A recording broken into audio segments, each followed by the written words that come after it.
তো hello guys, আজকে আমি তোমাদের শেখাবো যে Redmi 10 মোবাইলের মধ্যে ল্যাগিং ও হ্যাংয়ের সমস্যা কীভাবে সলভ করা যায়। তো বন্ধুরা, আমরা এই সমস্যাকে সলভ করার জন্য সবার প্রথমে চলে যেতে হবে আমাদের ফোনের সেটিংয়ে যাওয়ার পর বন্ধুরা আমাদের চলে যেতে হবে অ্যাবাউট ফোনে যাওয়ার পর বন্ধুরা এখানে MIUI ভার্সন নামে একটা অপশান পাবো, সেখানে চলে যেতে হবে। সেখানে আমাদের 7বার ক্লিক করতে হবে। 7বার ক্লিক করার পর বন্ধুরা আমাদের ফোন ডেভেলপার অপশানটা কিন্তু চালু হয়ে যাবে।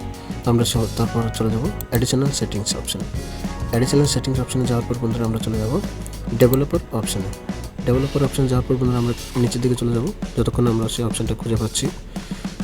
তো এই যে আমাদের এখানে এই 3টে অপশানকে কিন্তু চালু করে দিতে হবে, তাহলে আমাদের ফোনটি আগের থেকে অনেকটা ফাস্ট হয়ে যাবে। তো বন্ধুরা আমরা ফাস্ট করে দেবো।